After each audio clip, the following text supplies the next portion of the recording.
Hey, Chandler Bolt here. Welcome back to the podcast. We got a super special episode for you this week. Many of you know we have a yearly event. It's called Author Advantage Live. It's the event if you want to grow your business using a book. This year was incredible. Gosh, we had some amazing speakers and amazing sessions at the event. And so I wanted to give you a sneak peek into the event and share one of the sessions, one of my favorite sessions. This is with a guy named Jon Gordon. So I'll give Jon an intro here in just a second, and you'll kind of get to hear why he's so special to me and just think just a really, really sharp person and somebody you're going to learn a lot from. But whether you missed the event, this is a great chance to see a sneak peek and maybe mark it on your calendar and grab a ticket for next year. Or you were at the event and you want to relive it and have a double dose of inspiration. I think you're going to love this episode. So without further ado, let's dive into the content from Author Advantage Live with Mr. Jon Gordon.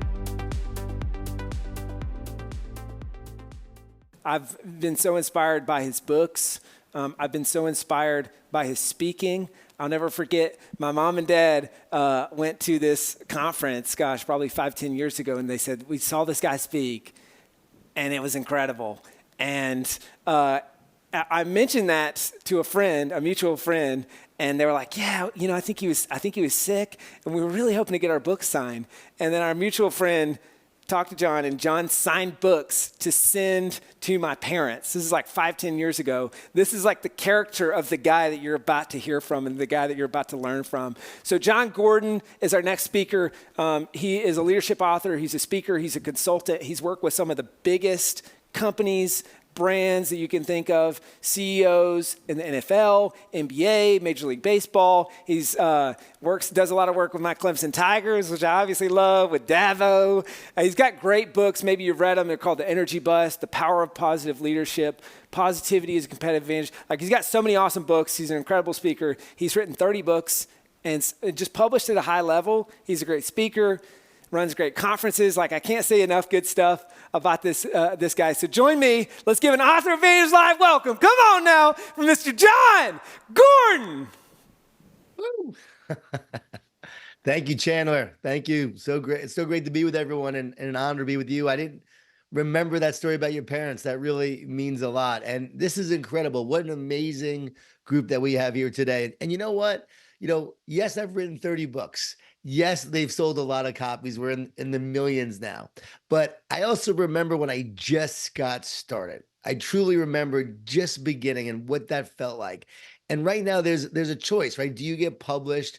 Should you go with self-publishing? And I'm really a huge fan of self-publishing these days. I really believe that that's the model to go towards. It's freedom. There's a speed to it. You can get it done quicker. You also can get the content you want out there. And also, there's no barrier to entry now in terms of publishers are doing less and less in terms of for the author. It's your platform, and you get to make a whole lot more money as a self-published author, which is actually a really great treat. For me, I'm published mostly. And so from my books, I'll make $2 to $3 a copy a book. But when you self-publish, you can make $10 to $12 a copy. And listening to some of those titles earlier that have published with you, Chandler, incredible titles. Titles are so important. And it's so great to see that so many have chosen these incredible titles, written these great books. And guess what? You're only a book away from changing your life. And I do believe everyone should write a book. I believe everybody has a book in them. Maybe not 2 books, but I believe everybody should write 1 book because everyone has a story to tell. Everyone has a core message that they're meant to share. And I just want to encourage you on that. I'm going to encourage you as you're about to find out. And you know what? I love talking about positivity being the competitive advantage. That's what I'm going to talk about today. But the interesting thing about that is that I am not naturally positive. If you're like me, put in the chat. If you're not naturally positive, just put that in the chat. Say, yeah, that's me. That's me if you're not naturally positive. Now, if you are naturally positive, I want you to put in the chat, yes, I am one of those naturally positive people that others find annoying.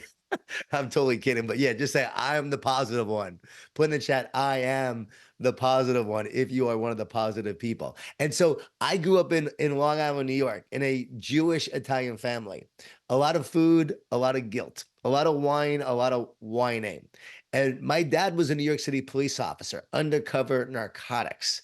And so He was shot a few times. He wasn't very positive. A loving man, but one of the most negative guys on the planet. So you'd get up in the morning and you'd say, "Good morning, Dad." He'd say, "What's so good about it?" Like my dad was Al Bundy before Al Bundy was Al Bundy. And then I remember when I first started speaking, my dad said, "I can't believe people actually pay you to speak. When you were a kid, we paid you to shut up," is what he told me. My dad had the gift of discouragement. Like seriously, my brother and I still remember to this day being teenagers and literally sitting in our kitchen talking about our hopes and our dreams and our future.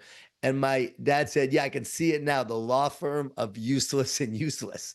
The law firm of useless and useless." That might be a book one day, by the way, because I think it's a brilliant thing that he said. I laugh about it to this day. My brother does as well. But that was our dad. Like we grew up with a lot of negativity. And one more thing, I remember like telling him that I'm going to be a writer and speaker. And he said, "What the heck you want to do that for?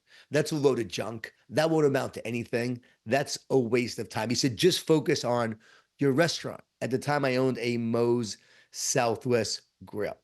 And so he did not share my vision. He did not share my mission. He did not share my purpose. He did not see what I could see. And so many people are not going to see what you see. Your positive energy must be greater than their negativity. Your certainty, your belief, your faith must be greater than all the doubt.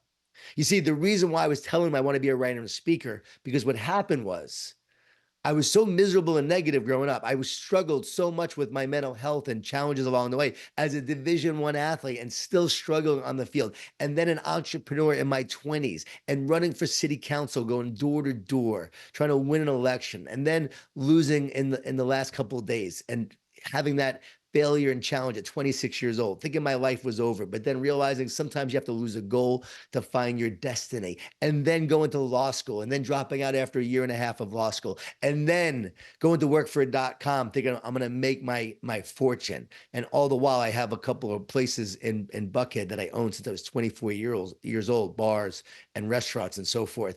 And now I get to this .com, sell the restaurants. I'm going to focus on the .com. I'm going to make my fortune. And then I lose my job during the .com crash. And I don't know how I'm going to pay the bills. I don't know how I'm going to support my family. And I am struggling and I am crumbling from the inside out, truly crumbling. And I'm blaming my wife for why my life is not what I hoped it'd be, why I've not lived up to my potential. I'm blaming her. And she had enough of my negativity. She said, "I love you, but I'm not going to spend my life with someone who makes me so miserable. If you don't change, we're over." And that moment changed my life. In that moment, I remember saying, "Why am I so miserable? What am I born to do? Why am I here?" And in that moment, writing and speaking literally came to me. I'm like, that's what I'm going to do. I'm going to write and speak. I'm going to make a difference in that way. I don't know how, but that's what I'm going to do. And that's when I'm going to be happy. I'm going to live with purpose. And in my purpose, I'm going to find more happiness. You know, we often seek happiness, but happiness is actually a byproduct of living with passion and purpose. And so I said, I'm going to now start to live this purpose. I'm going to focus on others instead of myself because I was so focused on creating success. And now it began about how can I help others? And that began this journey of researching ways I could be more positive. It was during the emerging field of positive psychology.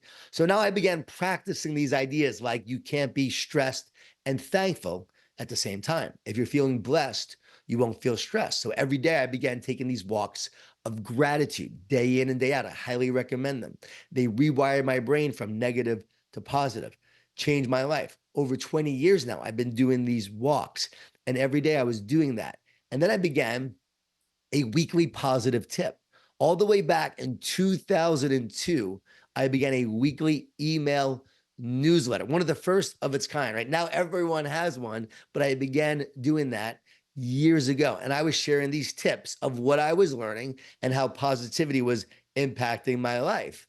And I had 5 subscribers initially, 5. My mother, my brother, best friend from college, but everyone I would meet, I would then get them signed up for the newsletter. That would eventually lead to years later speaking at events and inviting people to join the newsletter. Now it's lead gens. I believe everyone should have a newsletter. If you want to write and speak, have a newsletter and provide value every week or every month. It could be weekly, it could be bi-weekly, it could be monthly.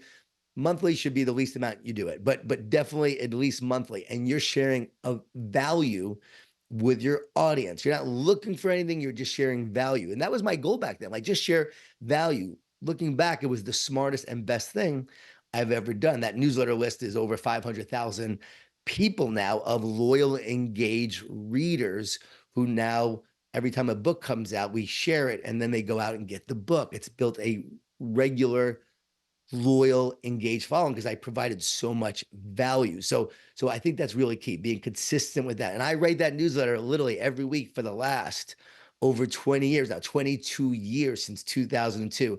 I've been doing that. As my friend John Maxwell says, consistency compounds, he told me one day. Consistency compounds. So that newsletter is key. So I began doing that.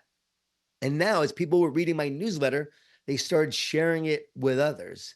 Next thing you know, I get offered to write a book. Someone wants me to write a book, a small, very small publisher. And I began there. And that began my journey now as a writer and speaker. And then I wrote The Energy Bus in 2006. It came out in 2007. And that was a huge game changer for me. That book started being shared everywhere, right? All over the place. And a lot of leaders then started bringing me in to their companies to speak. And now, years later, what I know to be true is that positivity really is the competitive advantage. I had to live the lessons that I wrote about in The Energy Bus as an author. So this really fits well with you and this message, because positivity and what you want to do go hand in hand. And I want to share with you how you can activate this positivity so that you can have the competitive advantage in your life. And we activate it first and foremost with our vision and mission. Like, where are we going and why are we going there? It's essential to have your vision and mission. And I love that Chandler had you write down what you want to build. What do you want to get out of this? What does success look like? Because if you can see it, you can create it. You have a vision, you also have the power to make it happen. When I wrote The Energy Bus, it was rejected by over 30 publishers. I was told to give up, but I couldn't give up because I had my vision and mission. And it was this: to encourage and inspire as many people as possible, one person at a time. I want to make time for that one person. Finally, the book gets published, and now it's coming out. And I asked and I prayed for it to be a bestseller, and it came out and it was a bestseller in Korea. I learned you have to be specific with your prayers. It was like this huge hit in South Korea, but not one bookstore would carry the book in the United States, not one. So I went on a 28 city tour, paid for by myself, city to city. I had my vision and my mission. I had to get out there. I had to go do it. I saw myself speaking to audiences and making a difference. I saw this book helping people, engaging them. I had the vision of doing this work and working with organizations. And I just couldn't not go. And so I went from city to city. We had 5 people in one city, 10 people in another. That's it. 20 in another. It was not going well. The most people we had were 100 people in Des Moines, Iowa. They thought Jeff Gordon was coming, the race car driver. That's why they showed up. Not a joke. That's a true story. I remember I got home and I didn't know what the future held, but I knew that I had to live my vision and mission and show up every day. So what I want you to do is pull out your telescope. Your telescope is this big picture vision of where you're going and why you're going there. We don't get burned out because of what we do. We get burned out because we forget why we do it. So keep that vision alive and it will keep you alive. Then have your microscope, that zoom focus, those actions you will take every day to realize the picture in the telescope. And every day you show up. I want you to pick a word, one word, if you haven't done this already, one word that will give you meaning and mission, passion and purpose. One word that you will look at every day to remind you to live your vision, to achieve your mission, to continue to work towards it every day. Whatever that is, pick that word. And I know it will drive you, it will encourage you. Those words have been incredible life shapers over the years and molded me and shaped me. I was just with a school district and a teacher said her word was endurance. She told her students, I will outlast you. And then I had a manager recently and he picked the word retirement. And I said, no, you're not allowed to pick the word retirement. That's not very energizing. He said, well, to me it is.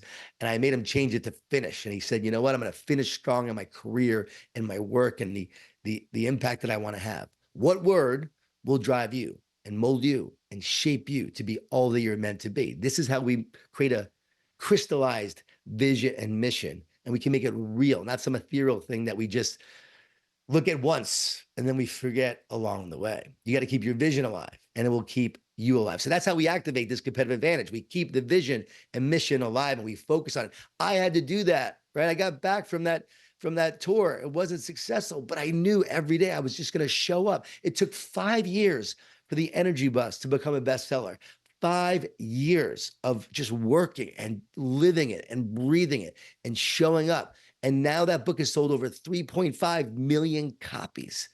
And I don't tell you that to be impressed with me. I tell you that because that's what it takes to get your book out there. It's not going to happen without your work, without your implementation, without you taking action to achieve and realize your competitive advantage. But if you don't have the vision, you're not going to act. So you need both on this journey. So we got the vision, we got the mission. And then the other part here, the other essential part is we've got to make sure that we are fueling up every day with optimism, with belief and positivity.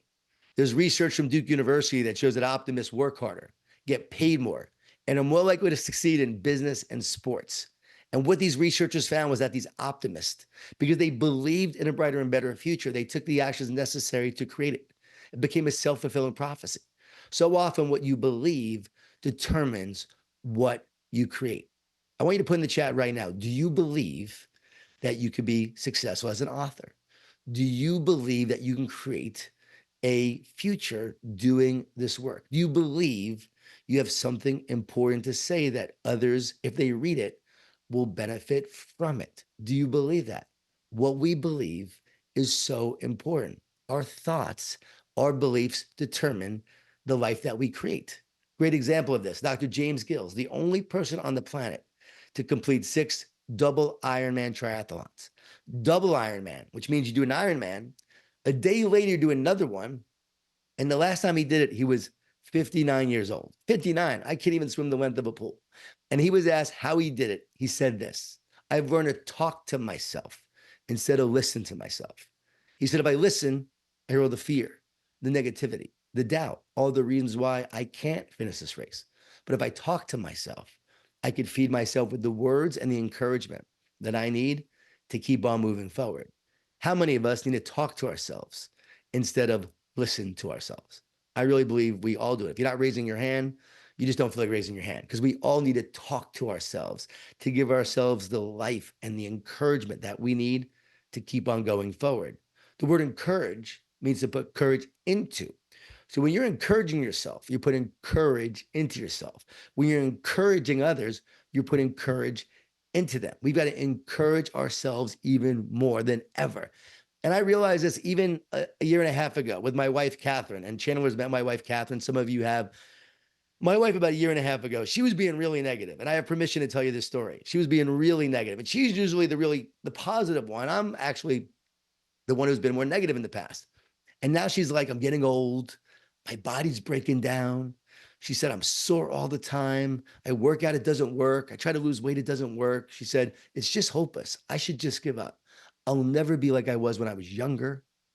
I said, honey, what are you talking about? I go, we got to stay positive. She said, shut up, positive guy. Didn't want to hear a word I had to say. I go into a speaking engagement. I'm gone for 2 days. And I have to admit, I was actually glad to be gone those 2 days. I get back, and all of a sudden, she's like a different person. She's light and free and bouncing off the walls and all happy and energetic. I'm like, okay, what's going on here? Like, I was there and you were negative. I leave, I'm gone for 2 days, and I come back, and now you're all positive. You know, you can imagine what I'm thinking. I said, did you find a boyfriend or something? She goes, no, I had this health coaching call via Zoom with this company where they do your blood work. They look at your DNA. They look at your genes. It's this cool, innovative thing they're doing nowadays. They said, this is really rare. They told her, we don't see this often. They said, you have the genes of an Olympic athlete. So now my wife is walking around the house going, I am an Olympic athlete. I am an Olympic athlete. I am an Olympic athlete. You want to play pickleball tomorrow? I'll crush you because I'm an Olympic athlete. And by the way, Chandler and I played some mean pickleball together, by the way. And so she wants to play pickleball because she's an Olympic athlete, thinking she's going to crush me. The next day, She is meal prepping for her workouts because she's an Olympic athlete. I kid you not, the soreness goes away. The inflammation seems to go away. The pain goes away. She's now working out every single day, feeling great, acting different. What changed? Her mindset, her thoughts. As a woman thinks, she becomes. As a man thinks, he becomes. The thoughts you think and the words you say become the life and the reality that you create. The only difference between someone who achieves success as an author and someone who doesn't, I am convinced, besides great writing, writing is important, but there are some books out there that are not great writing, but that have done really well. It is your belief of what you believe. And because you believe it, you will take the actions necessary to create it. It becomes that self-fulfilling prophecy, optimism and belief. I had this belief when I was starting out, through all the rejections, all the failure, even that tour, somehow, some way, it was going to work out. And I just had to show up every single day, consistency compounds, and take action and do the work and share the message and go speak. I did 80 free talks when I first got started, right? 80 free talks. I did everything and anything to get out there. It was a passion. It was a mission. And I was willing to do it day in and day out, activating that competitive advantage with that vision and mission, with that optimism and belief. So in the chat, right now, I want you to ask yourself, what could you accomplish if you had more optimism and belief and positivity? Do you believe you could accomplish more? Put in the chat and just put yes if you truly believe you could accomplish more if you did not have those negative thoughts holding you back. Now, something important on this really quick on negative thoughts. I want you to know your negative thoughts are not coming from you. Your negative thought, by the way, my name is spelled Jon Gordon, by the way. Somehow the graphic has John, but it's Jon if you're trying to look me up. So Jon Gordon. And so your negative thoughts come from you. And here's the next question. If you believe your negative thoughts come from you, who would ever choose to have a negative thought? Would you ever choose a negative thought? You would never choose a negative thought, and neither would I. They're always coming in. I've talked to neuroscientists. No one has ever found a thought inside of a brain. Thoughts are always come in. When you're dreaming, having a nightmare, are you choosing those thoughts? No, you're not. And so the negative thoughts come in from a spiritual place. And they often tell you things about yourself and your future that just aren't true. And they often lie to you to keep you from your destiny and the work that you're meant to do and the gifts that you're meant to share. And so I really believe there's a force that doesn't want your book to get out there. There's a force that's trying to keep you from living your mission and destiny, because it's like this resistance that happens, and you got to feel that resistance, and you have to understand how that works. Like I was talking to the Chicago Bears the other day. Chicago Bears, like I just gave a talk to the team, and I talked to them about this. So many guys could connect with this. They're trying to be superstars. They're trying to make it in the NFL, and they got all this resistance. I'm going to go speak to the Seattle Seahawks coming up next week in Clemson football, Chandler, on Friday. It'll be my 13th year speaking to Clemson football. But it's not just athletes. It's also writers. It's anyone who's trying to accomplish something great. And here's the thing. You're a hero in your own epic story. We all are. And that hero in every great movie, in every epic movie, has to overcome what? A villain and negativity. With what? Positivity. Overcome negativity with positivity. To do what? To create their future and ultimately impact others, save others. Sounds like a writer to me. It sounds like we have to overcome negativity with positivity to create our future, to be able to then be someone who can now impact others and change lives. And so often you have to go through a life change to change lives. You have to go through the battle to become someone who can help them through their battle, through their adversity, through their setbacks. And that's the journey of life. Everyone will have to overcome this. And negativity is a big part of it. And this is why positivity matters so much, because how do you overcome the negativity? With positivity, real positivity, resilience, and grit, and elevating our mindset. Negative thoughts divide and weaken us and make us feel powerless. Positive thoughts uplift us, unite us, and connect us and make us feel strong. When you're disconnected, you lose power. When you're connected, you gain power. And by the way, you need to understand this is really key. The root for the Greek word of anxious means to separate and divide. So when you feel anxious, you actually feel separate and divided. Negative thoughts separate and divide. Positive thoughts connect, and elevate. It's essential. So positivity literally is essential to being connected, to being powerful, and to being strong. And that's why it's so important. And this brings us to love. Love is the ultimate way that we activate this competitive advantage. Like if you truly love it, you will work hard to be great at it. If you don't love it, you won't work hard and you'll give up. Love is the main driver of grit, actually. If you love it, you'll keep going and you won't quit. If you love your team, you won't quit on them. So, love is the ultimate way to elevate our state of mind, and it gives us the ultimate competitive advantage in our own business, in our leadership, in our teamwork, in our customer service. It all comes down to love. So, do you love it? And so often what happens is, yes, you do, but we allow the stress and the fear and the negativity and all the setbacks to get in the way of the love that we have. I want to encourage you to get back to loving it. Anytime you start to feel fear, just focus on loving it. I was writing The Carpenter and I had writer's block. I could not write this book. I never had writer's block before. I was thinking it's going to be a piece of junk.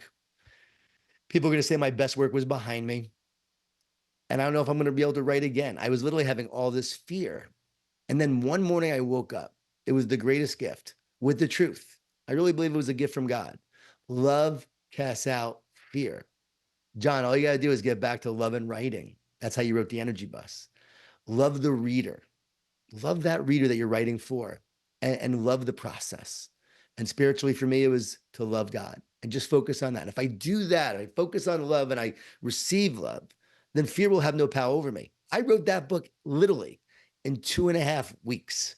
2.5 weeks. The Energy Bus took 3.5 weeks of just divine inspiration of love. And it came out, people say it's probably my best work in terms of best writing, The Carpenter. And so love is what did that. The other day, someone asked me, what can you do that ChatGPT can't do? Since ChatGPT, artificial intelligence, can write about what? 1 million books in how many seconds? Pretty quickly. I said, you know what I can do? I could love the reader. I could love the reader. Artificial intelligence can't do that yet. I can love the reader, and so can you. And you can love the process. And you can love that you get to do this work. And the minute you do that, that's what elevates you. It elevates your writing, it elevates your mindset, and it elevates your connection with others, because love creates connection. So love is an essential part of this competitive advantage, as is serve. Because you love, you serve. And I really want to encourage you on this. Like, you have to come from a place when you're writing a book. I truly believe it is to serve the reader, right? You're writing something that you can then impact others with. And even if it's a family story, you're serving your family and perhaps your grandkids. But it is about serving the reader. You're going to say something that could impact that person, make them feel a certain way, or learn something that could impact their life. And this goes back to purpose. If you don't write it, then you can't make a difference in their life. So that's why it's so important that you do write it. If you don't share it and promote it and market it, then it can't reach people that you're meant to help. You didn't write this book to sit on a shelf. You wrote it to reach people. So do it from a place of purpose when you're out there promoting, a place of serving, and a place of making a difference. I always say you have an obligation to get out there, because if you don't, then they can't benefit from your gifts, your talents, your message, and your heart and soul that is meant to write this book and share this book. That's why this is so powerful. So we love and we serve. Is this helpful? Is this resonating? Can I get an amen? I can't really see y'all, but can I get an amen? Can I just like hear from you right now via the chat? Like, loving and serving makes so much sense. Like, love and serve. And one other word, when I share this final word, you're gonna go, it all makes sense. It's care, right? We activate the competitive advantage when we care. Caring is the currency of greatness. If you don't care, you can't produce something great. If you don't care about people, you can't bring out the greatness in them. So it's about loving, serving, and caring. And I always say, don't focus on building your business. Focus on loving, serving, and caring, and your business will exponentially grow. Now, are you going to learn a lot of great ideas to build your business? Yes. Learn all the strategies, all the techniques. They are helpful. We need to learn how to scale. We need everything that Chandler is offering for this incredible event, right? We need to learn all of that. But we do so knowing that if there's no care behind it, none of these techniques and strategies are going to work. So the ultimate thing is, how do I invest in the root every day if I want a great supply of fruit? Focus on the fruit of the tree, which is the outcome. Ignore the root and the tree dies. So loving, serving, and caring is that root. So how can I serve others? How can I impact them? How can I make a difference? And that's been my message and my work and my approach all these years now, with 30 books, selling millions of copies, not having initial success. Even when I write a new book, it usually doesn't take off right away. It takes time for it to get out there, and then it starts to sell more and more copies over time. I don't go for that quick hit. I don't go for that one hit wonder. It's like, it's over time, making a difference, producing success. We all want, right, the instant bestseller, but very, very rarely does that happen. You know the real truth of this. And it's about showing up and implementing all these strategies you're going to learn with care as the essence behind you. And from that essence, or I should say the essence within you, and the essence within you driving you to do all these things that you do, that's what's going to make you successful, because people can tell if you care or not. So love, serve, and care. And then one more thought on this, and I want to take questions after this. We'll have some time for questions, so feel free to ask me anything. And maybe Chandler, you can read the questions, and we can answer those for people. But that caring should produce a spirit that really is like competitive in a way. Like, we're talking about the competitive advantage.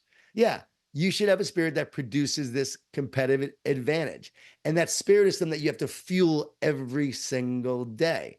So it's feeding the positive.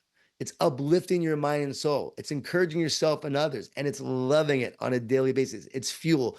And I'm going to put in the chat here, my team's going to put in the chat, we have a resource that is fuel that you can read each day to fuel yourself and fuel others. This is also great for kids. If you have kids, this is great for family members. You can share with them to encourage people on how they can fuel themselves on a daily basis, to fuel their competitive spirit. It's essential. So the competitive spirit is not a bad thing. It's actually a really good thing. We were made to compete. We really were. Like Chandler and I were playing pickleball, and we're battling, we're competing. And I won the first game. And then he got fired up, and really got fired up. And he won the second game. And the third game, man, now we were both just battling. And I got to admit, he won the third game. I got to admit, he won. He's one of the few people that beat me in singles. So he beat me the third game. I was tired. Okay, he's a young guy. Come on, he's like a really young guy. I'm a lot older, and I wore down. I have to admit, I wore down. Now, isn't that an excuse? No, I got to get in better shape. I get in better shape. I knew I got worn down. I get in better shape. So guess what? It drove me now to be in better shape, to work out more, to train more, to get my cardio up, so that when I am playing again, I am now in better shape. See, competition elevates us. Competition makes us better. Everyone has to go through a battle to grow stronger. My good friend just published a book, and he self-published it, Worthy Opponents. Worthy Opponents. That we all need a worthy opponent in order to grow. Well, guess what? When you're doing a book, you're going to face a lot of worthy opponents, but they're going to make you stronger, and they're going to help you grow. And you have to have the competitive spirit to keep fighting. I was with John Maxwell not too long ago, and John's 77 now. I'm 53, right? So I said, John, when I was in my 30s, I came to visit you, and you were in your 50s. I said, now you're iconic. You really weren't then. You were known, but you weren't iconic. I said, what's the key? And he said, John, consistency compounds. I said, I love that. And then I said, do you also have a competitive spirit? Are you a competitor? He goes, oh yeah, big time. He said, I played ball. I was a competitor.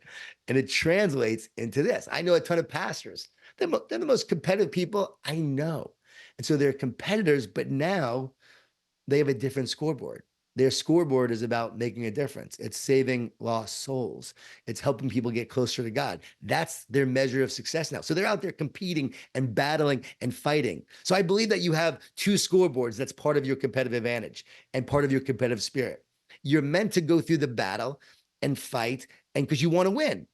Good, want to win, want to produce a successful book, want to produce and get a lot of copies and sell a lot of copies. Go for that, produce that. compete to make that happen. Get out there and have a stubbornness that you're not willing to give up. That was me. Like, I wanted to do something that mattered and made a difference. So I was a competitor. And being an athlete, I couldn't give up because I had my vision and mission, right? All the things we're talking about. And I had my optimism and belief. And I had my grit, right? So I'm fighting, I'm battling. But then the scoreboard changes over time. Like, that one scoreboard that we have now gives way to a bigger scoreboard. And I think we all need to have this one scoreboard where we're competing and we want to achieve numbers. That's okay. But then there's that bigger scoreboard that makes even a greater difference. It's like, okay, how can I impact lives? How can I love and serve and care about others? How can I do something that leaves a legacy and leaves a lasting impact in this world? And now you're really going after that bigger scoreboard. And so what are you chasing? What scoreboard are you measuring yourself by in your future? And if you're in that one scoreboard right now, okay, that's a season. But eventually, try to bring in that other bigger scoreboard and let that drive you. And that's where I am now. I have a certification program, and we're certifying people to do my work, to do my programs, to go out there and speak on them and do workshops. And that's the bigger scoreboard. And we're seeing people do it, impacting lives, impacting teams, organizations. It's incredible to watch what these people are doing. And I realize that's what my life's about now. For the first 50 years, it was about building up the platform, that first scoreboard, just making it happen, right? And the bigger scoreboard of transforming lives and teaching positivity and helping organizations and teams and people. That was a huge part of it too. I had the big scoreboard, but now it's like even more so. The bigger scoreboard is just like a priority for me. Now it's about investing in people, pouring into people, and helping them become all they're meant to be. And seeing you all on this, wanting to write your book, then writing it, then becoming someone who gets out there and shares it, impacting lives from people who read it, knowing that that's been my journey, and then wanting to see that in others, because trust me, there's abundance and there's enough for everyone. Nothing makes me happy when I see someone doing this work and living and breathing it and then rising up. And I want that to be you. I really want to see you make a difference and make a huge impact doing this work. And when you do that, that will give you the ultimate competitive advantage. Because when you make a difference in someone's life, you keep going every single day because you see the fruit of that. There is no better feeling than knowing that your work, your book, your writing literally impacted someone's life. The best feeling in the world. And you will start to do that every day, knowing, okay, if I can help one person, I got to help more. I wrote The One Truth just recently, and teenagers are reading it, and it's saving their lives because it's helping them understand how negative thoughts work. So instead of feeling broken, like something's wrong with them and they feel beaten up, they feel like they need to be fixed, they're realizing, no, this is just part of the battle, and they're understanding how thoughts work. And then they're learning how to win the battle of their mind through this book. And now they're winning the battle. Man, it's literally saving lives. So what am I doing now? I'm out there talking about it, sharing it, and knowing that I'm going to get out there even more because I got to help people save lives. I got to help these teens keep their lives. And that's what keeps me going. So right now, I want you to think about and just write down in the chat, what's your bigger scoreboard all about? What is it that you want to create going forward? What kind of difference do you want to make? And from that, what did I say today? Which one resonated with you the most? Was it optimism and belief? Was it the vision and mission? Was it loving and serving and caring? What's going to stick with you? Was it one word? Was it just taking a gratitude walk? What's going to be the one thing that you do day in and day out to help you be your best, to give you the fuel that you need to fuel this journey? Because there'll be times you want to give up. There'll be times you feel tired. There'll be times you wonder, should I even do this? And the answer is yes, keep going. Don't quit, because the world will be better because you didn't quit, because you stayed the course and you did this work. You wrote your book and you made a difference. All right, let's take some questions. Give it up. All right, give it up for Jon Gordon. How was that? Man, I love it. Hey, we're lighting up the chat with our takeaways. Let's get room 2 live over here. That was incredible. Incredibly encouraging. I love seeing Jason in his background here has a sign that says no complaining zone. I love that. And positivity is the competitive advantage. That's awesome. Well, hey, I want to be cognizant of Jon's time. So I want to do 2 quick things. We're running out of time. Number 1, I love it. Number one, what was your biggest takeaway in the chat? And then number two, we've got time for one, maybe two questions. All right, so we'll answer one or two questions if you have them for Jon in the chat. And I got to say, I didn't have me beating you at pickleball on my bingo card of things that would come up during your talk. I'm honest. It's good. You say what? I'm honest. It's good. I can't wait for the rematch. And hey, Jon and his wife, Catherine, have an awesome book called Relationship Grit. And it's an awesome book. Me and my wife read it, and also they've just poured a lot into our relationship as well. So I want to give them a shout out on that. All right, so we'll take a couple questions here in the chat. I see the takeaway is you can't do what you don't love. You must love it day in, day out. That's awesome. This is a great one from Angelica. For you, Jon, says, how do you build your team and capacity as an author? So you build your team with people who are loyal. My team is even on the chat right now, and I have really loyal people. Marlo's amazing. Daniel has been very loyal and great. I have Angela. So you find people who believe in your work, believe in what you're doing, and want to help you. It initially started, though, my wife was helping with my speaking business, and my wife was handling my contracts, and we'd go to bed arguing whether she did the contract or not, because sometimes she didn't. And she said, "You're sleeping on the couch." And I said, "Okay, you're fired." I said, "We're not working together anymore. We're done." I said, "You're just going to be my wife from now on." And I went out and said, "Okay, I have to hire someone to handle my speaking requests." And that was my first hire. And that person, began handling all my speaker requests that were coming in to talk to people. So it's about doing that. The capacity of, as an author, find out the best time for you to write and write during that time. I write every December usually, and I wake up every morning and have to write in the morning. And I don't do any social media or emails before I write. If I do, I will not be creative. So I write, I go take a walk. I come back, and then I write some more, and I'm done for the day. I edit what I wrote at night, and I begin the next day. And that's how I write a book, is that process. So that's how I increase my capacity. The more you do it, your capacity will grow. That's great. That's great. And I love the concept of that you talked about, and I saw someone mentioning this as a takeaway in the chat of the gratitude walks. That's been a big difference for me and for my wife as well, just like end of day gratitude walks. I mean, I don't know if you can relate to this, Jon, but for so many years, Dabo talks about this all the time. It's easier to become great than it is to stay great, right? And you got a lot of joy in the journey when you're climbing the mountaintop for the first time, but then you get on the top of the mountain, and then there's suddenly a lot of pressure, and it almost squeezes the stress. The stress squeezes the joy out of the moment. And so I've been noticing myself over the last maybe 6 months or so, especially leading up to the wedding, and we're in this renovation and all this stuff, just getting stressed all the time. And I'm not someone who often gets stressed, but I just noticed it just creeping in. And so we started doing these gratitude walks to end the day of just like, hey, what are you grateful for? What are you excited about? What's a win from today?